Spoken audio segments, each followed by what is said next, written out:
नमस्कार. आजच्या प्रमुख पाहुण्या आदरणीय शोभाताई नाटे, आजच्या सर्व गौरवमूर्ती, संस्थेचे सर्व सन्माननीय सभासद, पदाधिकारी, पत्रकार मंडळी, सर्व निमंत्रित व्यक्ती, आपल्या सर्वांचं आजच्या विशेष सन्मान पुरस्कार वितरण कार्यक्रमात रत्नागिरी कराडे ब्राह्मण संघातर्फे मी अतिशय हार्दिक स्वागत करीत आहे. आजच्या कार्यक्रमाचा एक प्रमुख उद्देश असा आहे की आपल्या कराडे ज्ञानीतील जे विशेष कामगिरी करणाऱ्या व्यक्ती, त्यांची बुद्धिमत्ता, कौशल्य याची माहिती देणं, ती लोकांपर्यंत पोहोचवणं, तसेच ज्ञातीमधील बुद्धिमान आणि प्रतिभावंत विद्यार्थी यांना पारितोषिके देऊन सन्मानित करणं, नंतर त्यांना प्रोत्साहन देणं, या प्रमुख उद्देशांना गेले अनेक वर्ष हा कार्यक्रम करीत आहोत. आणि अशा अनेक व्यक्ती आम्हाला दरवर्षी विशेष पराक्रम करणाऱ्या, विशेष कर्तव्यकारी घडवणाऱ्या व्यक्ती आम्हाला दरवर्षी मिळतात. याच्या ज्ञातीसाठी एक अत्यंत आनंददायी गोष्ट आहे. आज आपल्या या उद्देशानुसार आम्ही आज 5 विशेष पुरस्कार देणार आहोत आणि एकूण विद्यार्थ्यांना 63 पारितोषिके वितरित करणार आहोत.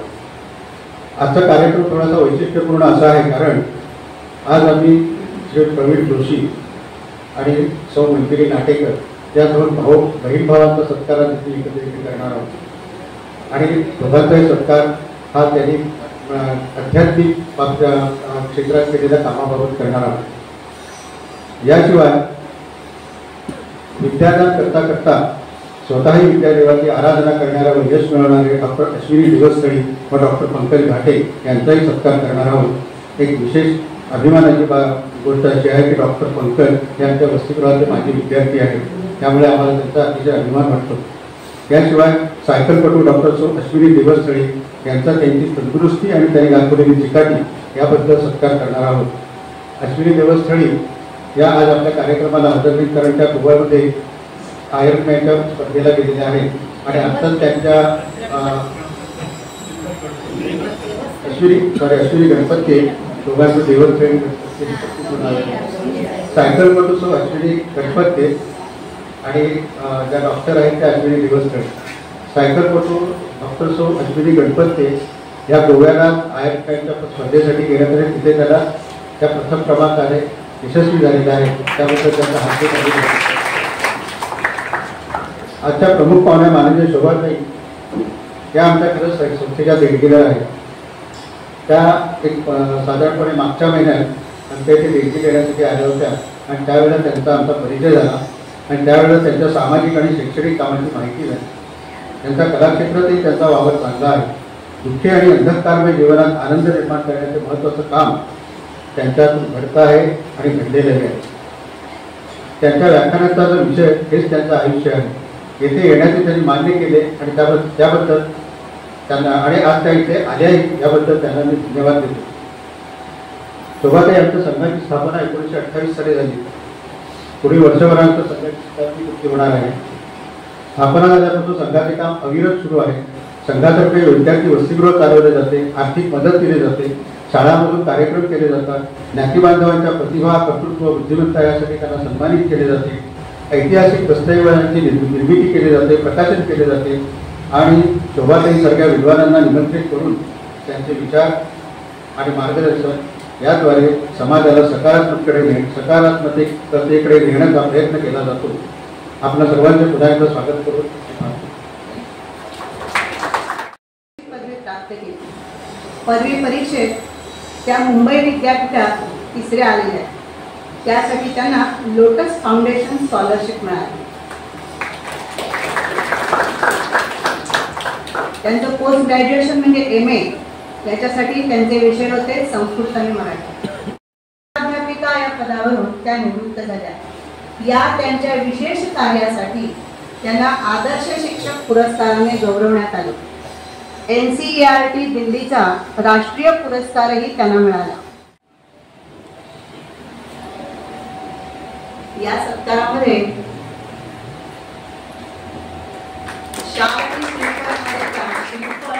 आणि पुस्तकं आम्ही देतो आणि यावेळची जी पुस्तकं जी आहेत ती त्यांच्या कार्याच्या संदर्भात आहेत.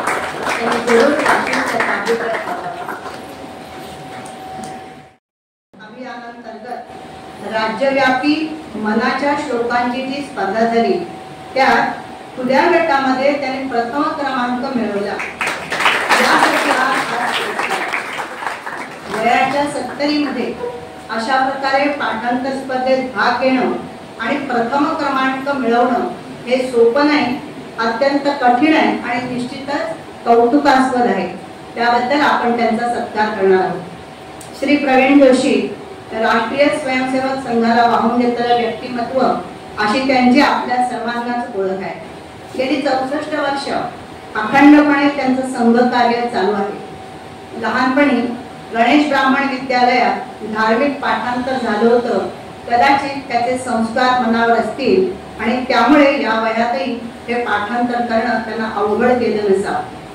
मनाचे श्लोक या स्पर्धेमध्ये 24,000 मुलांनी भाग घेतला होता आणि 8 स्तरावर ही स्पर्धा झाली आणि त्या खुल्या गटामध्ये त्यांनी बक्षीस मिळवलं। त्याच्यामध्ये 101 लोकांनी भाग घेतलेला होता। आपल्या रत्नागिरीतल्या 28 जणांनी या विजेते पदावर आपलं नाव कोरले आणि पहिला नंबर विद्यार्थ्यांमधला पण पहिला नंबर रत्नागिरीतल्याच मुलांनी मिळवलेला आहे। तर या अशा अटीतटीच्या स्पर्धेत प्रथम क्रमांक प्राप्त केल्याबद्दल श्री प्रवीण जोशी यांचं हार्दिक अभिनंदन आणि भविष्यातही अशा अनेक स्पर्धांमध्ये भाग घेऊन त्यांनी पुरस्कार मिळवावे आम्ही सत्कार करायला नेहमीच तयार असू। या त्यांचा सत्कार शोभाताई नागरे यांनी करावा अशी विनंती करते।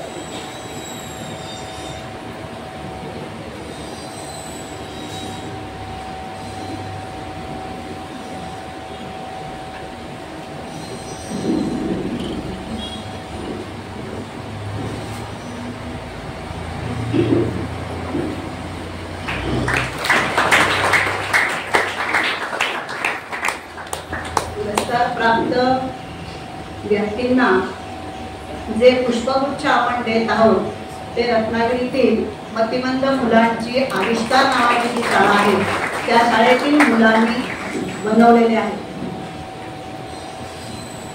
त्यांचंही या प्रसंगी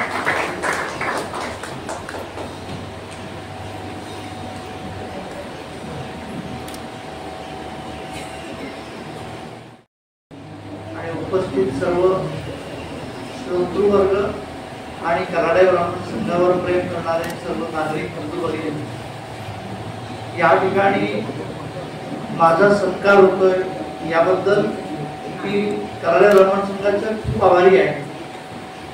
मी काही फार मोठं काही काम केलंय असं मला वाटत नाही, कारण आमच्या नातवंडांना प्रोत्साहन मिळावं म्हणून मी स्पर्धेमध्ये माझं नाव नोंदवलं। माझा नातूही या स्पर्धेमध्ये अंतिम स्पर्धेमध्ये रत्नागिरी जिल्ह्यात 3ऱ्या क्रमांकाने तिथे गेला होता। प्रोत्साहन बक्षीस त्याला मिळालं। वय वर्ष 5 पूर्ण व्हायचे आहेत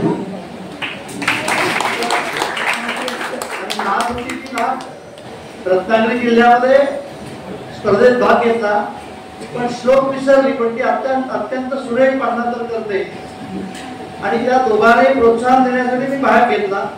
मी गेली जवळजवळ 30 वर्ष रोज 10 श्लोक मनाचे 10 दिवस 10 श्लोक अशा पद्धतीने सतत चालू आहे। पण श्लोक पाठांतर करणं हा तसा सोपा विषय नव्हता, कारण मनाचे श्लोक पाठ करणं ही खूप अवघड गोष्ट वाटते। कुठली पाठांतर करणं असेल तर अवघड असते, कारण पूर्णपणे मन एकाग्र झाल्याशिवाय पाठांतर होत नाही। की साधारणपणे एक श्लोक दिवसभरामध्ये पाठ करायचो, मुलांबरोबर म्हणायचो, मोठ्या आवाजात म्हणायचो, त्याच्यामुळे पाठांतर नीट झालं।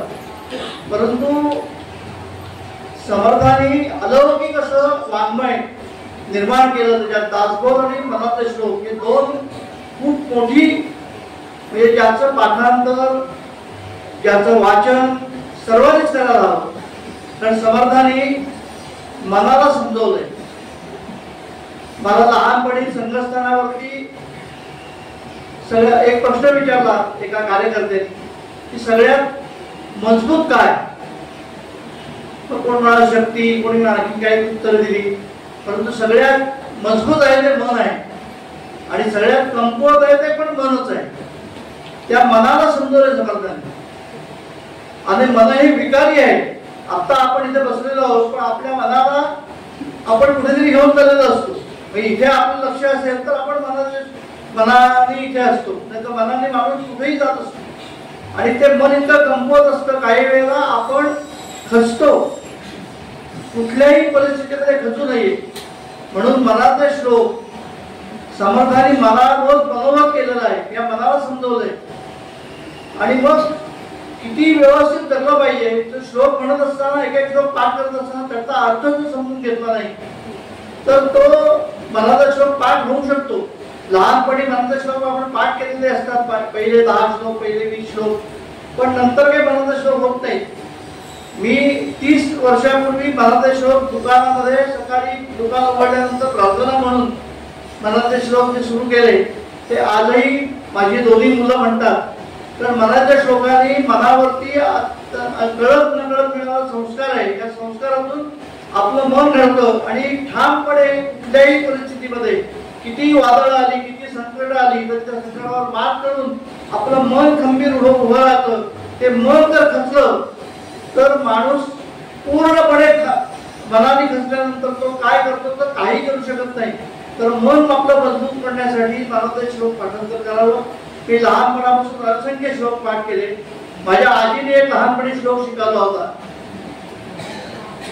आळस टाकून द्यावा उद्योगाची करा तुम्ही सेवा, तेणे येईल हाती हृदय सुखाचा खरा खुरा ठेवा. आळस टाकून द्यावा उद्योगाची करा तुम्ही सेवा, आधी आळसे सुखावती त्यासी पुढे दुःख होती.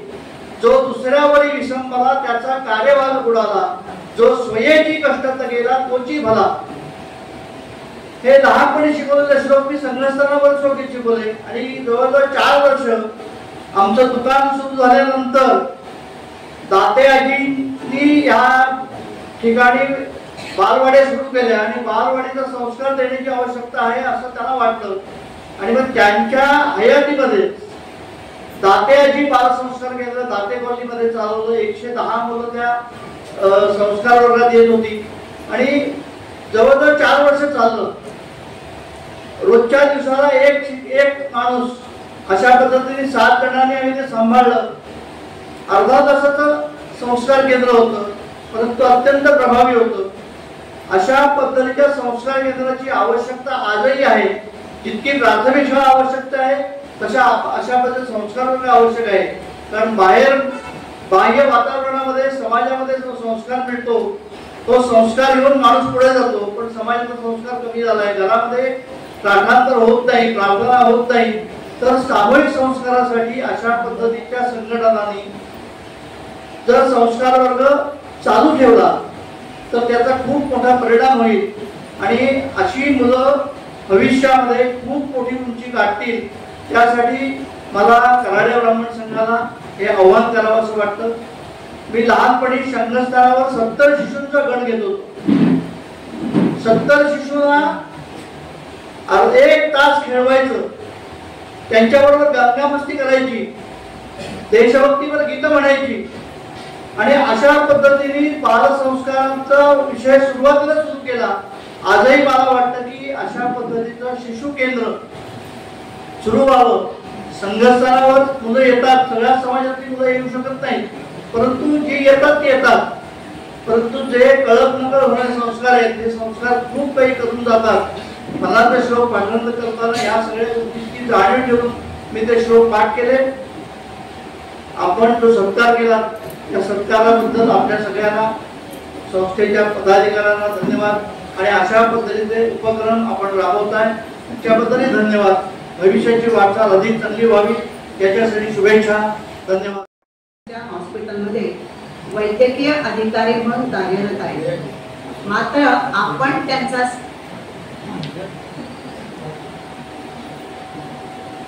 आज ते इथे उपस्थित नसल्यामुळे त्यांचे सासरे सासूबाई आणि त्यांची मुलगी त्यांनी आलेली आहे.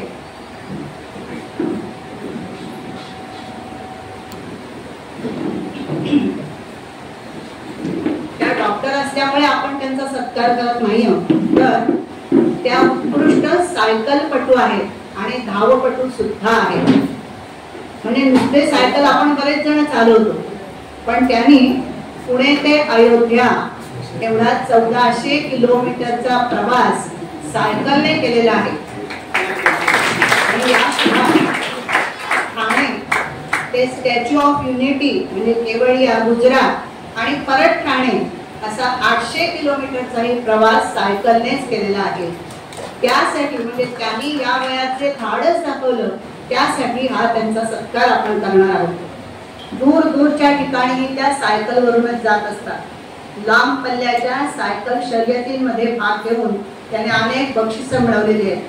त्या धावपटूही आहेत आणि आतापर्यंत 3 अर्ध मॅरेथॉन स्पर्धा त्यांनी पूर्ण केल्या आहेत. मॅरेथॉन अर्ध मॅरेथॉन स्पर्धा म्हणजे 21 किलोमीटर धावणे आणि पूर्ण मॅरेथॉन म्हणजे 42 किलोमीटर धावणे.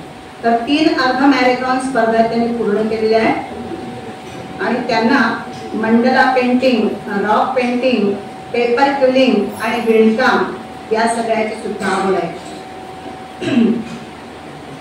त्यांच्या अदम्य साहसाला, प्रयत्नांना, इच्छाशक्तीला आणि जिद्दीला खरोखरच सलाम. या सभागृहामध्ये उपस्थित असलेल्या सर्व तरुणांनी आदर्श ठेवावा असं मला वाटतं. म्हणजे वयानेच तरुण असं नाही, जे मनाने तरुण आहेत त्यांनी सुद्धा आदर्श ठेवायला हरकत नाही, कारण वय हा एक निव्वळ आकडा असतो. तर त्यांचं पुन्हा एकदा मी हार्दिक अभिनंदन करते. त्यांच्या साहसाची नवीन नवीन क्षितिज त्यांनी पार पाडावी, अनेकानेक पुढच्या सायकल शर्यतींमध्ये भाग घ्यावा आणि बक्षीस मिळवावी अशी मनापासून शुभेच्छा व्यक्त करते. त्या आज पूर्वनियोजित त्यांच्या कार्यक्रमामुळे उपस्थित राहू शकल्या नाही, तर त्यांचं मनोगत त्यांची कन्या कुमारी सई वाचून दाखवणार आहे. तर तिला मी या ठिकाणी निमंत्रित करते. कुमारी सई गणपती.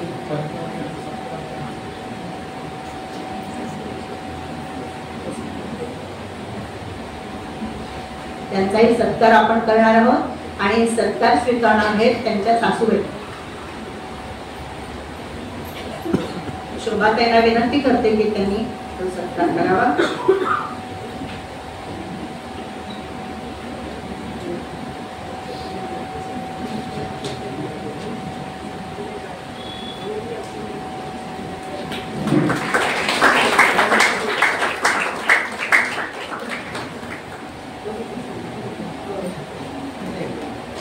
मुलीला पण बोलवा. एका यशस्वी स्त्रीच्या मागे तिचं अख्खं कुटुंब खंबीरपणे उभं असेल तर काय घडू शकतं त्याचा हा आदर्श वस्तुपाठ आहे असं मला वाटतं.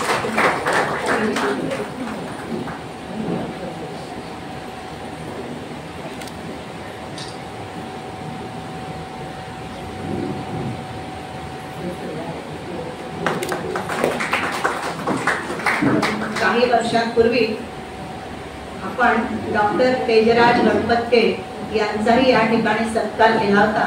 Iron man. नमस्कार, माझं नाव सई तेजानंद गणपती आहे. मी माझ्या आईचे 2 शब्द तुमच्या समोर व्यक्त करणार आहे.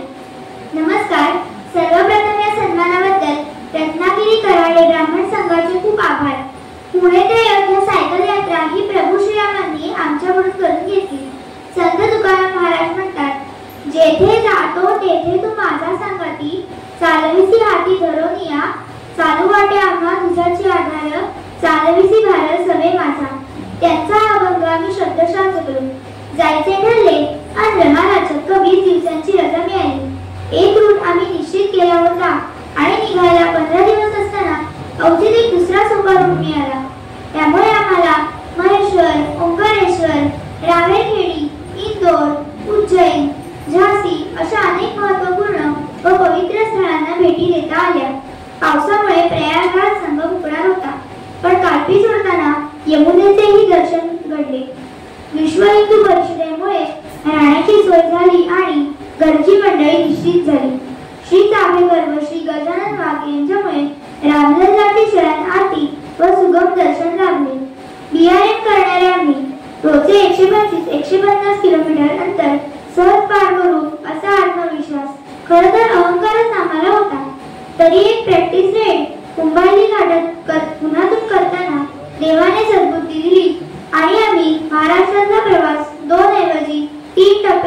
जायचे ठरवले. पण दुसऱ्या दिवशी मालेगावला जाताना आलेल्या अडचणीमुळे मात्र प्रभूंना हात जोडले आणि म्हटले, आम्ही जाऊया, माझ्या गर्भाचे हरण झाले आहे. आता तुझीच जबाबदारी आम्हाला तुझ्या चरणापर्यंत आणायची. यश आलं तरी तुझंच आणि अपयश आलं तरी तुझंच. खरोखरच पुढचा प्रवास फारशा अडचणी न येता पार पडला. नंतर ज्योतिताईने मुलाखतीत गीतेतील एक श्लोक सांगितला. रन्याश्चिन्तयन्तो मां ये जनाः पर्युपासते तेषां नित्यभियुक्तानां योगक्षेमं वहाम्यहम्. जाणवले की हेच तर खरं घडलं. अयोध्येवर पोहोचल्यावर कौतुकाचा वर्षाव सुरू झाला आणि मी 1400 किलोमीटर सायकलिंग केले. हा अहंकार परत मनात डोकावू लागला. पण वाराणसी काशी कोतवालला जाताना चौघींनी सायकल उतरत बसून, डोक्याला टोपी नाही, डोळ्यांना गॉगल नाही, गिअरची सायकल नाही, असा तो सायकलवाला भर उन्हात चढून गेला आणि सगळी घमेंट क्षणात जिली. देव लाड करतो तसाच तो काटपिचकेही देतो. आम्हाला बोलवण्यापासून ते आमची यात्रा सफल होईतोवर रामलल्ला आम्हाला कोणाच्या ना कोणाच्या तरी रूपात सतत भेटतच होता. ज्यांच्या भरोशावर या यात्रेला गेलो त्या आई 15 दिवस आई नाही तरी कुरकुर न करणारी मुलं, कधी सायकल मेकॅनिक, कधी पाणी द्यायला सेवा करू द्या म्हणणारे अनोळखी गृहस्थ, संगमनेर साखर कारखाना गेस्ट हाऊसचे कर्मचारी, मालेगावचे सायकलिस्ट, माझ्या मैत्रिणीचे, तृप्तीचे, ताई व जिजाजी, बजरंग दल, ही राष्ट्रीय स्वयंसेवक संघाचे कार्यकर्ते, कानपूरच्या फ्लायओव्हरवर पाण्याची सोय करणारे पोलीस, रणरणत्या उन्हात स्वतः राबणाऱ्या परंतु आम्ही कडेला थांबलो असून तत्परतेने बसायला बाजूला आणून देणाऱ्या स्त्रिया, काशी विश्वेश्वराच्या मंदिरात हरवलेलं माझं पाकीट पोलिसांमार्फत माझ्यापर्यंत पोहोचवणारे अनामी गृहस्थ आणि अजून कितीतरी. अवघे मन झाले लोकपाळ, सुविरे सगळं प्राण सखे. ही सगळी यात्रा रामलल्लाने आमच्याकडून करून घेतली. आम्ही कोण करणारा, करता करविता तो श्रीराम. म्हणूनच स्वागत सत्कार हे आमचं नाही, ते त्याचं, प्रभू श्रीरामाचं. इदम श्रीरामाय इदम नमः. जय श्रीराम. धन्यवाद.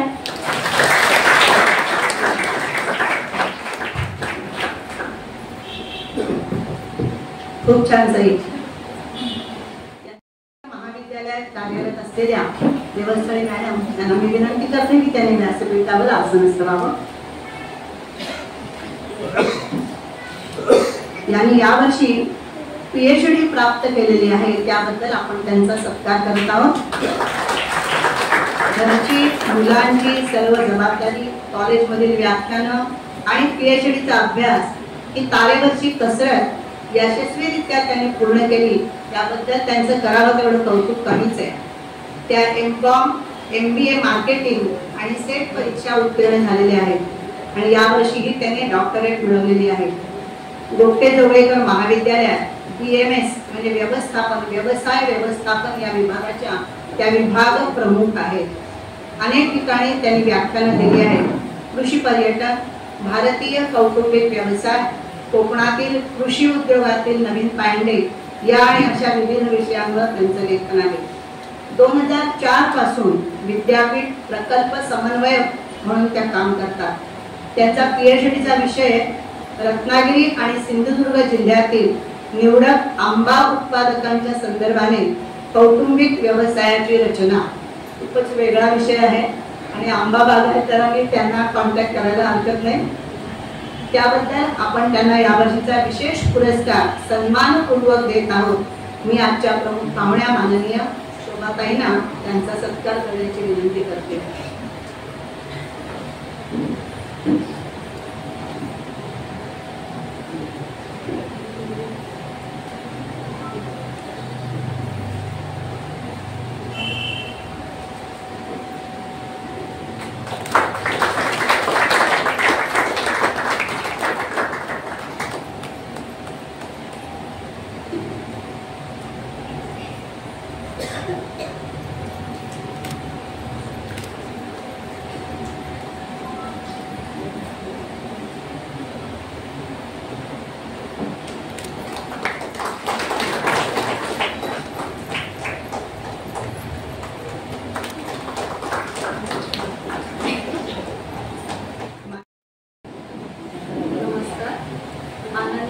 उपस्थित आणि उपस्थित आपण सर्व लोक. खरं तर बोलणं हाच माझं प्रोफेशन आहे आणि आत्ता सुद्धा थोडंसं मी धावत पळत उशीर आले. ह्याचं कारण एका पूर्ण प्रोग्रामचं ऑफिशियल किंवा फॉर्मल असं अँकरिंग करून आले. थोडंसं माझ्या बोलण्यात मला असं वाटतं इतर सगळ्यांचं ऐकल्यावर की मराठीपेक्षा जास्त माझ्या बोलण्यात तुम्हाला इंग्लिश शब्द सापडणार आहे. पण तो माझा जे काही विषय मी शिकवते किंवा माझं जे पूर्ण वर्किंग आहे, जो कामाचा माझा भाग आहे, त्याच्यामुळे ते आहे. मराठी जरी माझी पहिली भाषा असली तरी सुद्धा बाकी सगळं शिक्षण माझं इंग्लिशमध्ये झालंय. मी शिकवते तेही संपूर्ण इंग्लिशमध्ये. त्यामुळे मराठीचं कदाचित थोडंसं इकडे तिकडे होऊ शकेल. माझाच विषय जेव्हा मी मराठीत ऐकला तेव्हा वेगळं वाटतं. It's a family business. माझा जो विषय आहे PhDचा तो आहे आर्किटेक्चरिंग फॅमिली बिझनेस.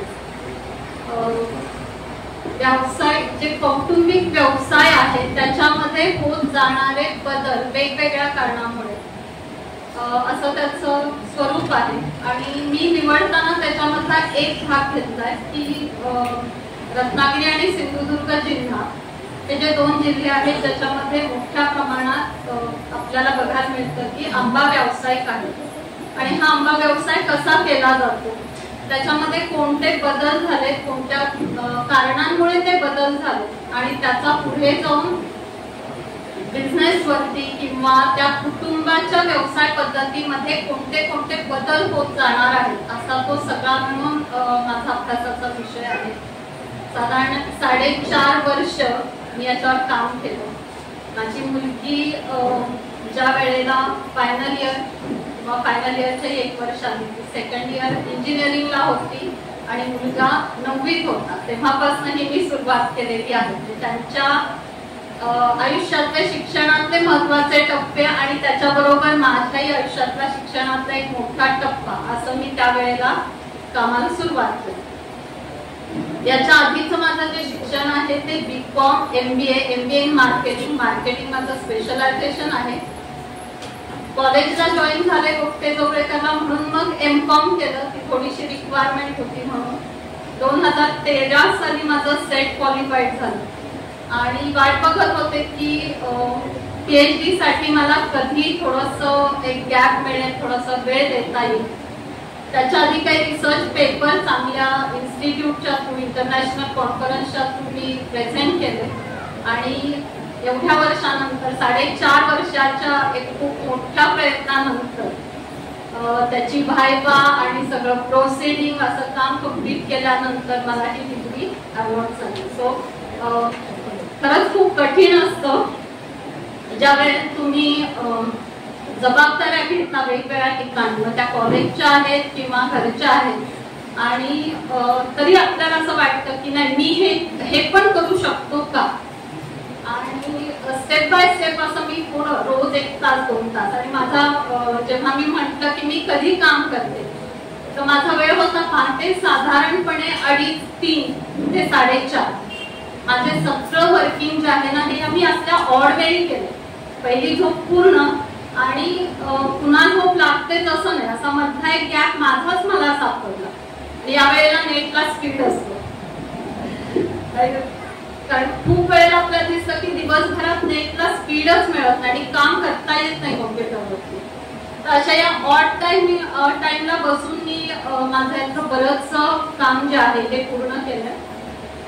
आणखीन इच्छा आहे, एक बुक चॅप्टर लिहिलाय, आणखीन 1 किंवा 2 ठिकाणी माझे रिसर्च पेपरचं वर्किंग मी सुरू ठेवलंय आणि मी एक पॉसिबल जर काय म्हणतो आपण परमेश्वराची इच्छा असेल तर पुढे आणखीन 5-1 वर्ष तरी किमान वेगवेगळ्या प्रकारे संशोधनात काम करण्याची माझी इच्छा आहे. हा प्रबंध मी जो सादर केला तो आहे मुंबई विद्यापीठामध्ये. माझे जे मार्गदर्शक आहेत त्या बिझनेस इकॉनॉमिक्सच्या प्रोफेसर आहेत डॉक्टर यास्मीन आवटे म्हणून. आणि हे सगळं करत असताना ज्यांचा मला सपोर्ट लागला ते माझे 4 पिलर्स आहेत. त्याला म्हणजे जे मार्केटिंगचे लोक आहेत त्यांना मी बऱ्याच ठिकाणी हा वर्डिंग यूज करतो 4 P's ऑफ मार्केटिंग. तसं हे 4 पिलर्स आहेत माझ्या आयुष्यातले. माझी दोन्ही मुलं, नवरा आणि माझे वडील की ज्यांनी एक कॉन्स्टंट सपोर्ट केला. होय, आपल्यापेक्षा मुलं जास्त अशी क्युरियसली सांगतात, होईल काय, करतील. Okay. So this happened at one particular duration. This happened आणि मग ही डिग्री जी आहे ही माझ्यापर्यंत पोहोचली किंवा मी त्या डिग्री पर्यंत पोहोचले. तुम्ही मला ही संधी दिलीत बोलायची, थोडंसं व्यक्त होण्याची, याच्याबद्दल खूप सारे धन्यवाद. मी बऱ्याच विषयावरती पण काम करते किंवा जे आपण 10वी नंतर मुलांना गायडन्स दाखवतो किंवा अजूनही मला असं दिसतं की मुलं आपल्याकडची जी आहेत ही 12वी नंतर विचार करायला सुरुवात करतात, मी काय करू, जो त्याच्या पेरेंट्सनी केला पाहिजे जेव्हा मुलं तुमची 8वी 9वी 10वीत आहेत तेव्हा. तर जिथे पॉसिबल आहे तिथे मी हे व्यक्त होत असते किंवा सांगत असते की खूप संधी आहेत प्रचंड. म्हणजे दोन्ही मुलांच्या शिक्षणाच्या अँगलने मी हा एक पूर्ण स्टडी करून टाकला. किती प्रकारचे शिक्षण अवेलेबल आहे 10वी नंतर, 12वी नंतर आणि ग्रॅज्युएशन नंतर, इंडियामध्ये आणि बाहेरच्या देशात सुद्धा. सो जर कुणाला या नंतर कधी असं वाटतं की मला थोडंसं विचारायचंय किंवा या फील्डमध्ये काम करता येईल का, तर डेफिनेटली मी अवेलेबल असते. सकाळी फक्त 1:30 वाजेपर्यंत नाही, 1:30 नंतर मात्र हो. अशा प्रकारचं जर कुणाला विचारायचं असेल, करिअर काउन्सिलिंग ज्याला म्हणतो आणि ज्याच्यासाठी मिनिमम 5,000 रुपये घेतात, मी घेणार नाही, काळजी करू नका. माझी आवड आहे ती की लोकांनी खूप संधी अवेलेबल आहेत, तर तिथेपर्यंत आपण कसे पोहोचू शकतो. कारण बऱ्याचदा आपण पोहोचत नाही. खूप वेळेला असं होतं की आपण तिथेपर्यंत पोहोचत नाही, तर हे कसं पोहोचता येईल याच्यासाठी म्हणून जर कुणाला असं वाटतं की थोडंसं मला एक पुश पाहिजे किंवा मला हे माहिती करून घ्यायचंय की मला या युनिव्हर्सिटीपर्यंत किंवा अशा प्रकारच्या एखाद्या कोर्स बद्दल मला ही माहिती कुठे मिळेल, तर आज तरी त्याचा आन्सर मी सांगू शकते की हो, माझ्याकडे 10वी 12वी आणि ग्रॅज्युएशन नंतरच्या खूप साऱ्या संधींचा एक मोठा संग्रह आहे, एक पूर्ण फाईल आहे की जी मी तुमच्याबरोबर बसून डिस्कस करू शकते जर तुम्हाला इंटरेस्ट असेल तर. आणि स्टुडंट पेक्षा मी सांगेन पेरेंट्सना माहिती पाहिजे काय अवेलेबल आहे. मुलांना नाही कळत, 12वी होईपर्यंत सुद्धा मुलाशी ट्विस्टेड असतात. मी ऍग्रिकल्चर करू, इंजिनिअरिंगला जाऊ, डॉक्टरला जायचंय की B.Pharm करायचंय की मला बिझनेस मध्ये जायचंय. मुलांना फार त्याच्यामध्ये ग्रीप येत नाही जोपर्यंत आपण त्यांना ती जाणव देत नाही. सो हा एक वेगळा पार्ट, इवन दो तो माझ्या रिसर्चचा पार्ट नाहीये, पण याच्यावरती माझी मुलं शिकण्याच्या प्रोसेस मध्ये असल्यामुळे याच्यावरती मात्र मी खूप काम केलं, जे मी तुमच्या समोर ठेवते. कराडे ब्राह्मण संघाचे खूप खूप आभार की त्यांनी मला इथे बोलवलं, संधी दिली. धन्यवाद.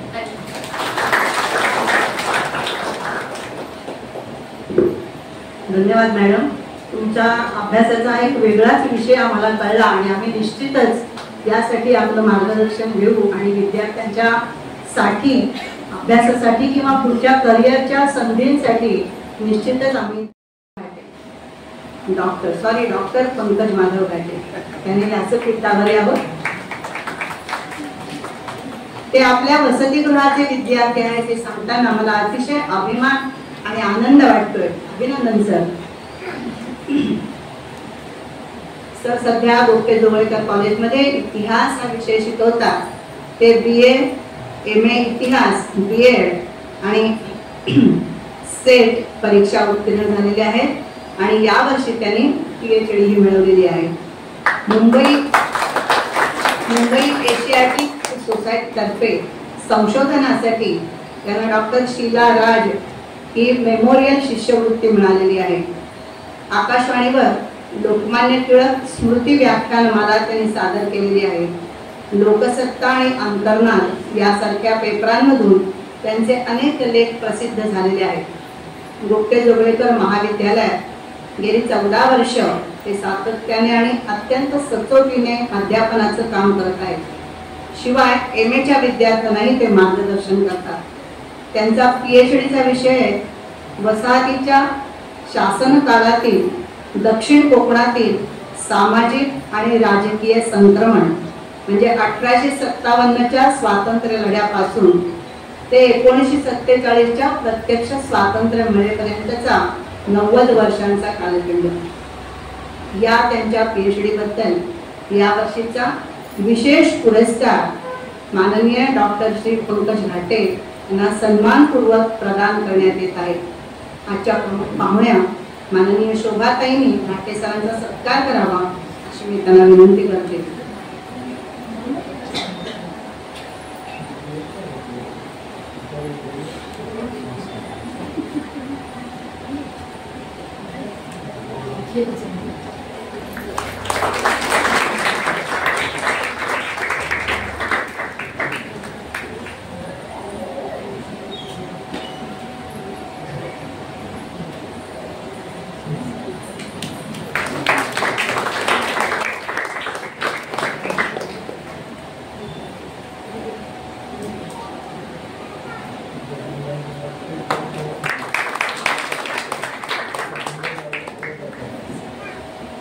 मान्यवरांचे आभार.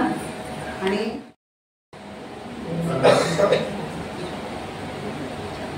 रत्नागिरी कराडे ब्राह्मण संघ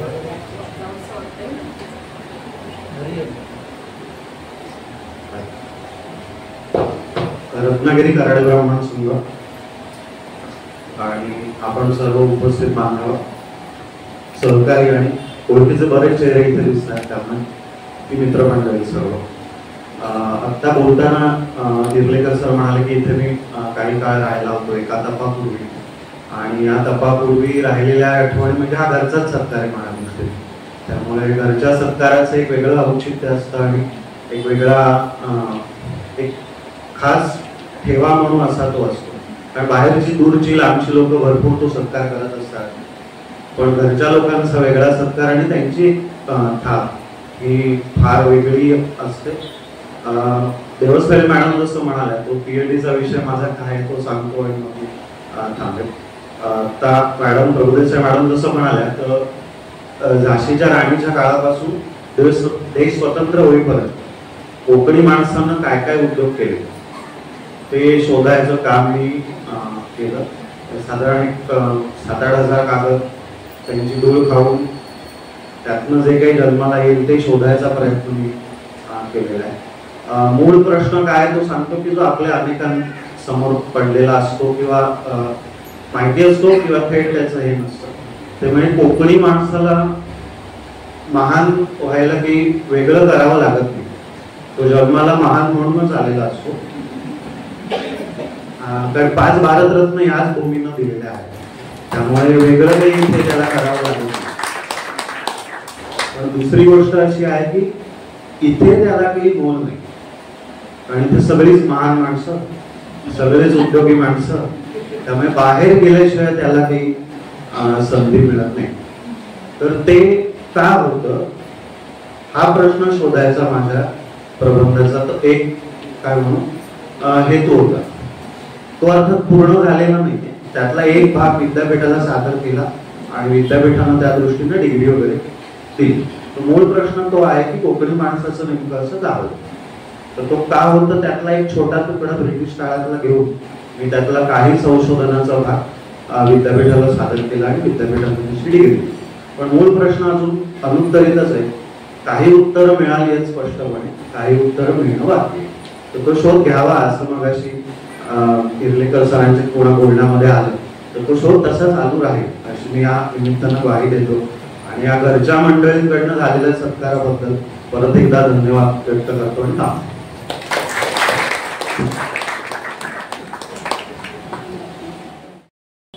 आणि सत्कार आपण करणार आहोत. विश्ववंद्य असा आपला पूज्य धर्मग्रंथ म्हणजे भगवद्गीता सर्व भारतीयांचं श्रद्धास्थान आणि प्रेरणास्थान. मी हा सत्कार स्वीकारण्यासाठी मीराताईंना व्यासपीठावर आमंत्रित करते. केवळ भारतीयांचंच नाही तर युरोप अमेरिकेने सुद्धा या ग्रंथाचं महात्म्य मान्य केलेलं आहे.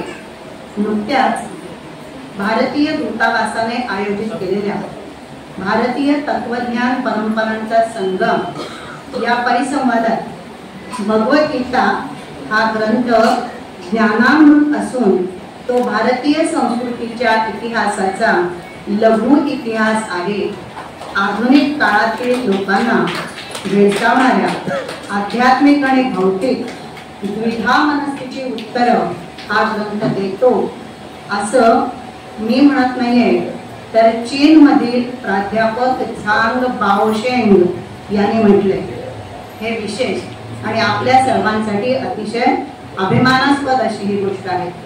तर असा हा पवित्र ग्रंथ कंठस्थ करून शारदापीठ शृंगेरी येथे झालेल्या परीक्षेत प्रथम क्रमांक प्राप्त करणाऱ्या सौ मीरा मुकुंद नाटेकर यांना या वर्षीचा विशेष सन्मान आदरपूर्वक प्रदान करण्यात येत आहे.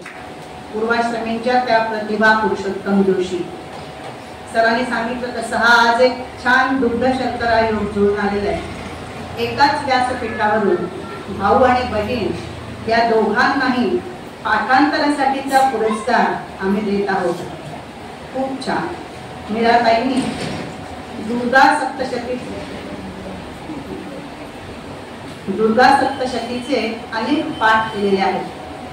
त्या स्वानंद पठण मंडळ जे आपल्या इथे गेली 25 वर्ष काम करतात, त्यांच्या संस्कृत स्तोत्रांचं पठण त्या करतात. याशिवाय त्यांना भरतकामाची विविध पाककृती करण्याची आणि इतरांना खाऊ घालण्याची पण आवड आहे. भविष्यात गीतेचा प्रचार आणि प्रसार करण्याची त्यांची खूप इच्छा आहे. त्यांची इच्छा फलद्रूप होवो अशी शुभेच्छा मी व्यक्त करते. त्यांचं मनापासून अभिनंदन करते आणि त्यांचाही सत्कार माननीय शोभाताईंनी करावा अशी मी त्यांना विनंती करते. त्यांच्याबरोबर त्यांच्या पठण मंडळातील मैत्रिणी आलेल्या आहेत, सहकारी. त्या भगवद्गीतेतील काही श्लोक म्हणणार आहे तिथे, तर त्यांना मी विनंती करते की त्यांनी ते श्लोक सादर करावे.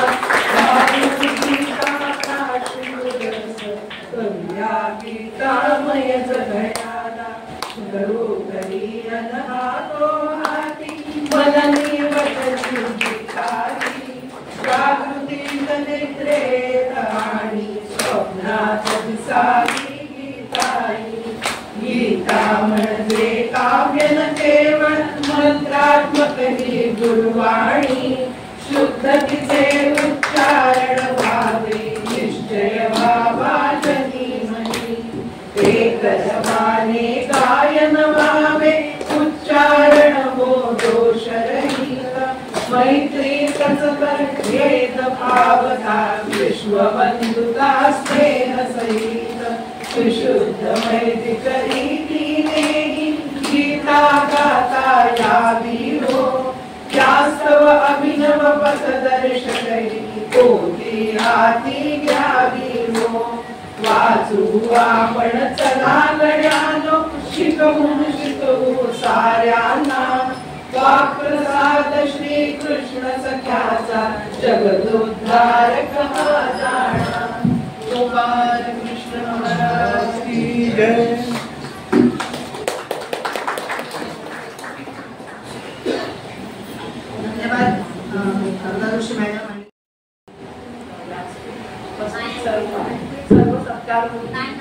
खरं म्हणजे माझ्याकडे हे काम मीराताई उगाचच दिलेलं आहे.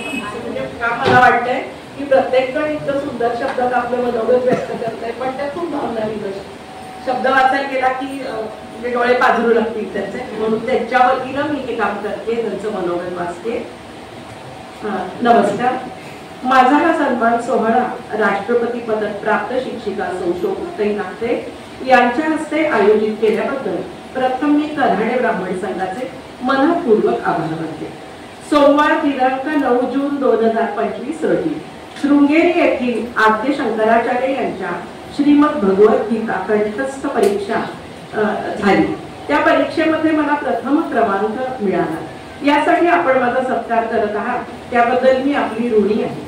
आमच्या स्वानंद पठण मंडळातील भगिनी सौ योजना घणेकर हिच्याकडून या परीक्षेची माहिती मिळाली।